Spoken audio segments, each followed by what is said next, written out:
కేసీఆర్ కు సీఎం రేవంత్ రెడ్డి సవాల్ విసిరారు. ఉద్యోగాల కల్పనలో చర్చకు రావాల్సిందిగా డిమాండ్ చేశారు. ఒక్క ఉద్యోగం తక్కువ ఇచ్చినట్లు తేలినా క్షమాపణ చెబుతానని రేవంత్ అన్నారు. తెలంగాణలో ప్రాజెక్టులు కట్టింది కాంగ్రెసే, ఇప్పుడు మిగిలిన వాటిని పూర్తి చేసేది కూడా కాంగ్రెసే అని సీఎం రేవంత్ రెడ్డి స్పష్టం చేశారు. రాష్ట్రాన్ని 7 లక్షల కోట్ల అప్పుల ఊబిలోనికి కేసీఆర్ నెట్టారని మండిపడ్డారు. ఇచ్చిన మాటకు కట్టుబడి సోనియా తెలంగాణను ఇచ్చారన్న విషయాన్ని గుర్తు చేశారు. కరీంనగర్ జిల్లాకు బండి సంజయ్ ఏం చేశారు అంటూ రేవంత్ రెడ్డి ప్రశ్నించారు. 4 హౌల పోస్టులు పెట్టి పెద్ద మొనగాళ్ళం అనుకుంటున్నట్టున్నారు. మా వాళ్ళు ఏంటంటే అధికారం వచ్చింది, ఇప్పుడు తొందరగా ఉంది అని కొంచెం రిలాక్స్ అవుతున్నారు. వస్తున్నాయి స్థానిక సంస్థల ఎన్నికలు, మా వాళ్ళు తయారవుతారు, అప్పుడు తెలుస్తుంది ఇద్దరికి బామార్దులకు. ఇవాళ నేను అడిగేది ఒకటే, 10 ఏళ్లలో నువ్వు చేసిన రైతు రుణమాఫీ అంతా లెక్కలు తీద్దాం. ప్రభుత్వం నా దగ్గరనే ఉంది, వ్యవసాయ శాఖ మంత్రి ఈ వేదిక మీదనే ఉన్నారు తుమ్మల నాగేశ్వరరావు గారు. మొదటి 5 ఏళ్లలో ఎంతమంది రైతులకు ఎంత రుణమాఫీ చేసినో లెక్కలు చెప్దాం. రెండవ విడత 5 ఏళ్లలో మళ్ళీ అధికారంలోకి వచ్చినాక ఎంతమంది రైతులకు ఎన్ని కోట్ల రూపాయలు ఇచ్చినో లెక్క తీద్దాం. 25 రోజుల్లో మనము 2 లక్షల రూపాయల మేరకు రైతులకు చేసిన రుణమాఫీని 2014 నుంచి 2018 వరకు, 2018 నుంచి 2023 డిసెంబర్ వరకు, 2023 డిసెంబర్ నుంచి 2024 డిసెంబర్ వరకు 3 సార్లు రైతు రుణమాఫీలో 2 సార్లు చంద్రశేఖరరావు చేస్తే ఒక్కసారి ఈ వేదిక మీద ఉన్న మా మిత్రులందరూ చేసారు. లెక్కలు తీద్దాం, వాస్తవాలు మాట్లాడదాం. చంద్రశేఖరరావు గారు, మీరు అసెంబ్లీకి రాండి. నీకు ధైర్యం ఉంటే, నిజాన్ని ఎదుర్కొనే చిత్తశుద్ధి నీకుంటే రా అసెంబ్లీలకు. మా వ్యవసాయ శాఖ మంత్రి ఈ రోజు నీకు లెక్కలు చెప్తాడు. ఏమన్నా తక్కువ పడితే మిగతా సంగతి నేను చూసుకుంటా. అదేవిధంగా తెలంగాణ ఉద్యమమే నిరుద్యోగ సమస్య. ఈ నిరుద్యోగ సమస్యనే తెలంగాణ రాష్ట్రాన్ని సాధించి వందలాది మంది బిడ్డలు ఆత్మ బలిదానాలు చేసుకొని సాధించుకున్న తెలంగాణలో 10 నెలల్లో నేను 50,000 ఉద్యోగాలు ఇచ్చిన ప్రభుత్వ ఉద్యోగాలను 10 ఏళ్లలో నువ్వు ఎన్ని ఇచ్చినవో లెక్క కట్టు, తలకాయ లెక్క పెడదాం. 50,000కు ఒక్క తలకాయ తక్కువనే ఎల్పీ స్టేడియంలో అందరిని పిలుస్తా. 50కి తక్కువ ఉంటే అక్కడ నేను క్షమాపణ చెప్తా. స్వతంత్రం వచ్చినప్పటి నుంచి భారతదేశంలో ఏ రాష్ట్రం కూడా మొదటి సంవత్సరంలో 10 నెలల్లో 50,000 ఉద్యోగాలు ఇవ్వలేదు. నేను సూటిగా సవాలు విసురుతున్న చంద్రశేఖరరావు గారికి, రా నీ 10 ఏళ్ల పాలనలో ప్రతి సంవత్సరానికి నువ్వు ఎన్ని ఉద్యోగాలు ఇచ్చినావు? 10 నెలలల్లా నేను 50,000 ఉద్యోగాలు ఇచ్చిన లెక్క కట్టి తలకాయలు మొత్తం ఎల్పీ స్టేడియంలో పిలిపించి అందరిని పెట్ట నువ్వు వాళ్ళ తల లెక్క పెట్టుకో. ఆనాడు కాంగ్రెస్ పార్టీ కట్టిన శ్రీరామ్ సాగర్ కావచ్చు, లేకపోతే శ్రీపద ఎల్లంపల్లి కావచ్చు, కల్వకుర్తి, భీమా, నెట్టంపాడు, కోయిల్ సాగర్, శ్రీశైలం, నాగార్జున సాగర్, హంద్రి, నీవా అక్కడ కడితే ఇక్కడ ఈ ప్రాంతంలో తెలంగాణ ప్రాజెక్టులు కడితే ఈరోజు ఖమ్మంలో కట్టిన ప్రాజెక్టులు, వరంగల్లో కట్టిన ప్రాజెక్టులు, నిజామాబాద్, కరీంనగర్లో కట్టిన కాంగ్రెస్ కట్టిన ప్రాజెక్టులతో ఈరోజు 1,53,00,000 మెట్రిక్ టన్నుల వడ్లు ఈరోజు తెలంగాణలో వండిని. 1,00,000 కోట్లు కాళేశ్వరంలో కాంట్రాక్టర్లకు కాలబెట్టిండు.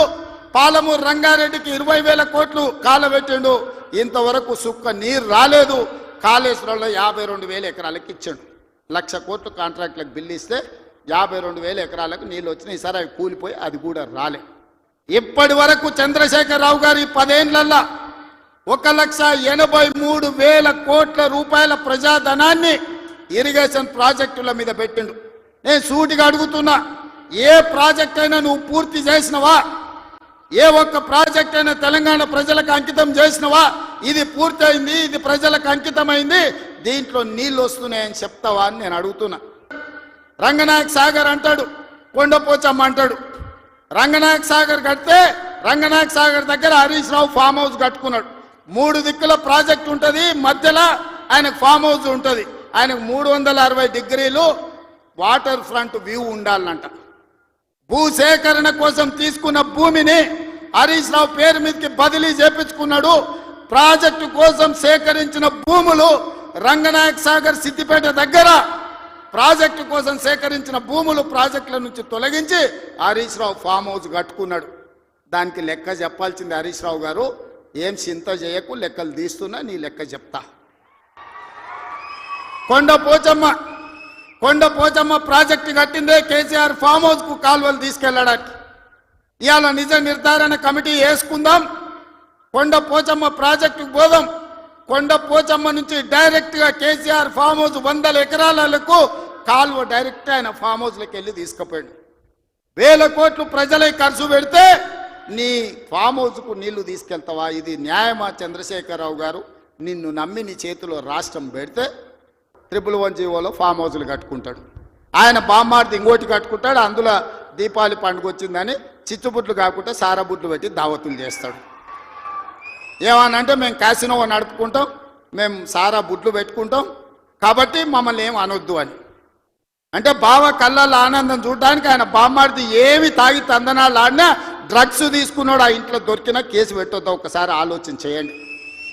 ఎంత సిగ్గు లేకుండా మాట్లాడుతున్నారంటే, డ్రగ్స్ తీసుకున్నాడు దొరికిండు కదనే వాడు మొత్తం అందా, అవును నేను డ్రగ్స్ తీసుకున్నాను వాడు ఒప్పుకుండు, డ్రగ్స్ ఉన్నోడు దొరికిండని వీడు ఒప్పుకుండు, కానీ వాడిని పట్టుకోవద్దంట పోలీసోడు. ఎందుకంటే మేము బీఆర్ఎస్ నాయకులం కాబట్టి మమ్మల్ని ఏమనొద్దని. ఈ రాష్ట్రంలో ఈ దేశంలో బీఆర్ఎస్ వాళ్ళకి ఏమైనా కొత్త చట్టం ఉందా? ఇడిచిపెట్టాలా? ఊర్లో డ్రంక్ అండ్ డ్రైవ్ అని పిల్లలు ఇవ్వడానికి తెలిసో తెలియక తాగితే నోట్లో పుల్ల పెట్టి ఊదిచ్చి వాని బండి గుంజుకొని వాని పోలీస్ స్టేషన్లో పెట్టి వాని ఈపులు వలగొట్టి వాని దగ్గర 5,000 వసూలు చేస్తున్న సన్నాసి, నీ బామ్మార్ది డ్రగ్స్ తీసుకున్నాడు ఇంట్లో దొరికితే, అక్రమంగా ఫామ్ హౌస్ కట్టుకుంటే, వాని ఇంట్లో విదేశీ మద్యం దొరికితే వాని మీద కేసు పెట్టొద్దు అంటున్నావంటే చట్టం నీకోటి పేదోళ్ళకి ఇంకొక చట్టమా అని నేను అడుగుతున్నా. ఇదా తెలంగాణ రాష్ట్రంలో 10 ఏళ్ళ అధికారంలో ఉన్న మీరు ప్రజలకు చెప్తున్నది? అధికారులు అందరిని ఇష్టం వచ్చినట్టు కొట్టిరు. కొట్టింది కొట్టి ఇప్పుడు మా మీద కేసు ఎట్లా పెడతారు అంటారు. ఉత్తోని పక్కింటోని చెంప మీద కొడితేనే ఇవాళ రేపు మన పిల్లల్ని నెత్తి మీద కొడితేనే వాడు 100కు డయల్ చేస్తుండు, మా నాయన కొడుతుండు, మా నాయనమ్మ కొడుతుందని. స్కూల్కి పోయే పిల్లగాడు కూడా ఇలా తెలివి వచ్చింది, నెత్తి మీద ఇట్లా అంటే వాడు 100కి డయల్ చేస్తుండు. అధికారులను కిందేసి కొట్టి చంపేదానికి ప్రయత్నం చేస్తే కేసులు కడితే మా టీఆర్ఎస్ వాళ్ళ మీద కేసులు ఎట్లా కడతారు? బరాబర్ మా టీఆర్ఎస్ వాళ్ళు ఇట్లనే దాడులు చేస్తారంటారు. నేను అడుగుతున్న చంద్రశేఖరరావు గారిని, నీ కొడుకు నీ అల్లుడు మాట్లాడే భాషను మీరు సమర్థిస్తున్నారా? భూసేకరణ చెయ్యొద్దా? తెలంగాణ రాష్ట్రంలో పరిశ్రమలు పెట్టొద్దా? మా IT and industry Sridhar Babu గారు రోజుకి 20 గంటలు పనిచేస్తూ ఈ రాష్ట్రానికి 1000 కోట్ల రూపాయల పెట్టుబడులు తెచ్చి విదేశీ పరిశ్రమలను రప్పించి నిరుద్యోగ యువకులకు ఇంజనీర్లకు ఈరోజు ఉపాధి కల్పించాలని చేస్తున్న ప్రయత్నం తెలంగాణ రాష్ట్రంలో చెయ్యొద్దా? మీరు చెప్పండి. 10 ఏళ్ళు ప్రభుత్వం నడిపిన మీరు భూసేకరణ చేయలేదా? మల్లన్న సాగర్ల ప్రజల్ని ముంచలేదా? 14 గ్రామాలను మల్లన్న సాగర్ల ముంచలేదా? కొండ పోచమ్మల ముంచలేదా? రంగనాయక సాగర్ల ముంచలేదా? ఫార్మా సిటీ అని ఎయిర్పోర్ట్ కూతబెట్టి దూరంలో 14,000 ఎకరాల భూములు సేకరించలేదా? ఇవాళ ఒక కొడంగల్లో నేను భూసేకరణ 1000 ఎకరాలు చేస్తే మీ కడుపు మంట ఏంది, మీ దుఃఖం ఏంది, మీ బాధ ఏందని నేను అడుగుతున్నా. ఇదా న్యాయం? ఇదా ప్రభుత్వాన్ని నడిపినోడు మాట్లాడేది? ఈ విధానం ఉంటే రాష్ట్రం అభివృద్ధి చెందుతుందా?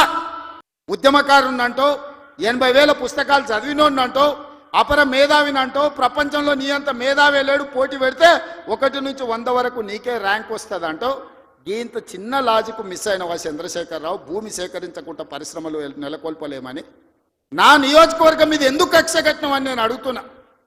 నేనేమో 1,00,000 ఎకరాలు సేకరించలే, 4 గ్రామాలలో కలిసి 1,100 ఎకరాలు నేను భూమి తీసుకుందామన్నది.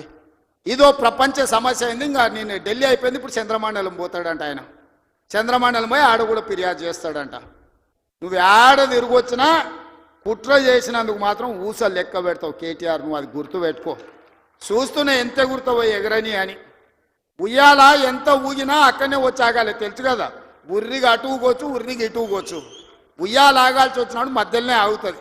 యాడ్ ఉరుకుతాడు, ఎంత దూరం ఉరుకుతాడు? ఉరకని అని చూస్తున్నా. ఉరుకులాట ఏందో చూద్దాం కేటీఆర్ దాని. ఇందిరమ్మ రాజ్యంలో కాంగ్రెస్ ప్రభుత్వం 25 రోజుల్లో 23 లక్షల కుటుంబాలకు దాదాపుగా 18,000 కోట్ల రూపాయల రైతు రుణమాఫీ చేసి 2 లక్షల వరకు ఉన్న రైతాంగానికి మేము రుణమాఫీ చేస్తే పెద్ద మనిషిగా అభినందించాల్సింది పోయి, ఒకవేళ మనిషి పెద్ద మనిషివైనా నీకు చిన్న బుద్ధి ఉంటే మౌనంగా నన్ను ఉంటావేమో అనుకున్నా. కానీ అన్ని చిల్లర మాటలే మాట్లాడుతురు. ఒక్కటన్నా అక్కడికి వచ్చేది మాట్లాడుతురా? ఎవడన్నా సంసారం చేసేటోడు మాటలు మాట్లాడుతురా? వాళ్ళు తండ్రి కొడుకు అల్లుడు వాళ్ళని చూడండి ఒక్కసారి వాళ్ళు ఏమేమి మాట్లాడుతురో చూడండి. 10 ఏళ్ళు ప్రభుత్వం నడిపినాడు, 10 నెలలు కాకముందే నువ్వు దిగిపో మేము కూర్చుంటామంటారు. 10 ఏళ్ళు కూర్చున్నారు కదా, ఏం ఎలుగబెట్టిర్రు? ఎలుగబెడితే ఏం ఎలుగబెట్టిర్రో చెప్పండి. 10 ఏళ్ళు మీరు చేయలేని పనులు మేము చేస్తుంటే మీకు కడుపు నొప్పి వచ్చిందా? మీకు కాలు నొప్పి అయిందా? ఏం నొప్పి అయింది? మీకు ఏడ నొప్పి లేస్తుంది? నాకు అర్థమైతలేదు. మీ నొప్పికి మా కార్యకర్తల దగ్గర మందు ఉన్నది, పెడతారు. ఏడ పెట్టాలనో ఆడా. మీకు నొప్పి లేచిన కాడ మా వాళ్ళు మందు పెడతారు, సిద్ధంగానే ఉన్నారు. మీరు అనుకుంటున్నాం సోషల్ మీడియాలో 4 హౌల పోస్టులు పెట్టి పెద్ద మొనగాళ్ళం అనుకుంటున్నట్టున్నారు.